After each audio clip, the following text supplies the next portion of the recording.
최근에는 트럼프 2기 시대에 한국의 이제 코스피 지수하고 원달러 환율하고 이 맞닥뜨려지는 만나는 시점이 올 거다, 이런 얘기들을 많이 합니다. 지금 현재 원달러 환율이 1,400원이고 주가가 코스피 주가가 2,410, 2,420 이점인데 이게 중간에서 만난다는 얘기인 거죠. 원달러 환율은 1,600원, 1,700원 가고 코스피도 1,600원, 1,700원까지 주저앉는다, 이런 얘기들을 많이 합니다. 원달러 환율이 1,400원에서 1,500원, 1,600원 올라가면 주가는 속절없이 2,400에서 2,200, 2,000, 1,900, 1,800, 1,700 이렇게 내려오다 보면 나중에 진짜로 만나는 지점이 올 수도 있다는 이야기 같습니다. 앞으로 우리는요, 더욱더 경제적인 부분들이 어려워질 수 있습니다. 한국은 일본보다 이 1인당 국민소득이 이미 넘어섰죠. 다르게 얘기하면 어떤 얘기입니까? 한국은 지금 현재 정점을 찍고 2025년부터 나락으로 내려갈 거다라고 보면 맞을 것 같습니다. 꽤 힘들어진다라는 거죠. 세상은 돌고 돕니다. 좋은 것들이 나빠지고 나빠진 것들이 좋아지기 마련이죠. 이웃 나라 일본은 지난 30년간 잃어버린 30년이었습니다. 이후에 2025년부터는 우길승천하죠. 이 일본은 다사사회라 그래서 단카이 세대들이 죽으면서 이제 그들에게 들어갔던 여러 가지 비용들이 이제 줄어들면서 이제 재정 여력이 계속 생기는 거고, 반대로 한국은 고령화되면서 586 세대들이 계속 이제 은퇴하기 시작하면서 그들에게 들어가는 연금이든 의료 비용이든 각종 비용들이 무지하게 발생한다라는 것. 그래서 이제 앞으로 더욱더 일본은 좋아지고 한국은 어려워진다라고 보면 맞겠습니다. 그래서 돌고 도는 세상이다라고 말씀을 드리는 겁니다. 앞으로 경제가 3년간, 4년간, 5년간 이제 부동산과 주식이 속절없이 무너진다고 합니다. 그렇게 무너지면요, 누군가는 피눈물 흘리고 또 극소수의 누군가는 아주 큰 돈을 버는 기회를 맞게 될 것 같습니다. 그걸 우리는 잘 생각하고 잘 좀 살펴봐야 될 것 같습니다. 앞으로 우리가 맞이하게 되는 현실은 꽤나 살벌하고 막막할 수 있습니다. 꽤 충격적이다라는 거죠. 지금 여기저기에서 전세 사기든 경매 사기든 부동산 사기든 대개 사기들이 차고 넘칩니다. 그들은요, 악랄하죠. 그렇게 범죄를 저질러도 뭐라고 그럽니까? 수십억 벌고 난 다음에 깜빵 들어가서 3년, 5년, 7년 있다가 나오면 된다, 이런 주의입니다. 범죄자들이 되게 뻔뻔하죠. 자기들만 잘 먹고 잘 살면 되고 남들은 죽든지 말든지 상관 안 하겠다라고 그들은 생각하는 겁니다.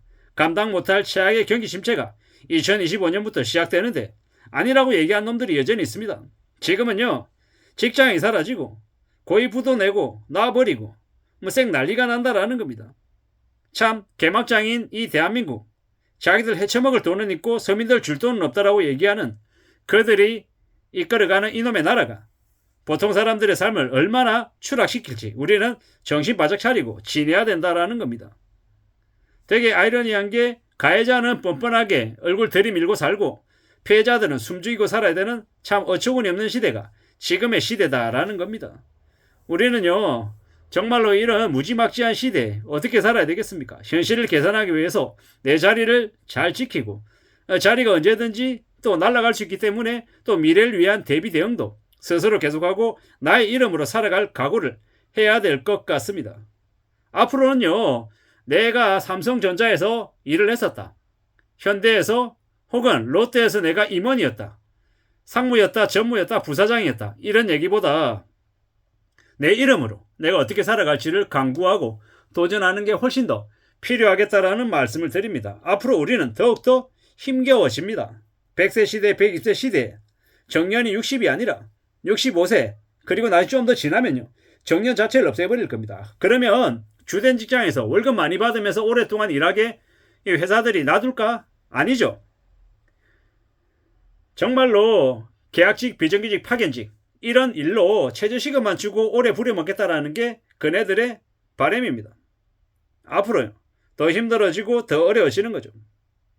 우리가 살아가는 이 세상이 더욱더 힘겨워지고 어려워진다라고 보면 맞겠습니다. 무리하게 빚내서 집을 산 사람들은 삶이 그냥 우두두 그냥 무너지는 거죠. 꽤 충격적이고 꽤 무서운 일들이 벌어진다라고 보면 맞겠습니다. 사람들이 돈이 없어서 더 힘겨워하고 더 어렵게 살 거다라는 겁니다. 앞으로 닥칠 경제 위기에 우리는요, 빚지지 않고 신용만 지켜도 정말 다행이다, 감사해야 된다라고 이야기할 정도일 겁니다. 자산시장에 대붕괴가 옵니다. 안 온다고 얘기하는 사람들은 그들은 현실을 여전히 가리고 희망회로만 돌리며 살고 싶은 거죠. 2024년 말이나 2025년 초에 일본이 금리를 한 번 더 올리면요, 꽤 이제 충격적인 일들이 벌어지겠죠. 무서운 일입니다.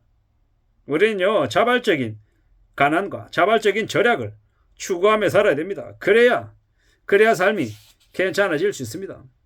꽤 충격적인 일들이 지금 벌어지고 있다라고 보고 있습니다. 인생은요, 지금 우리가 살아가고 있는 인생은 폰지 사이 같습니다. 돌려막기 위해서 나중에 맨 마지막에 뒤집어 쓰는 사람이 그냥 다 떠안게끔 만들려고 하는 것 같습니다. 꽤 충격적인 일이 벌어지고 있는 것 같다라는 겁니다. 참 충격적이고 참 무서운 일들이 계속되고 있는 것 같습니다. 앞으로 어떻게 되겠습니까? 꽤 무서운 일들이 벌어질 것 같다라는 겁니다. IMF 때보다 연체가 더 심하고 자영업자들 100만 명 폐업이 어제 오늘 얘기가 아닌 이제는 아무렇지도 않게 사람들이 생각할 정도로 무뎌져 버렸죠. 카드 대란도 마찬가지고. 앞으로 우리는요, 조금 더 정신 차리고 살아야 됩니다. 조금만 약점 보이면 물어뜯고 이제 이용해 먹으려고 뒤통치고 뼈까지 발아 먹으려고 난리일 겁니다. 무서운 일이죠.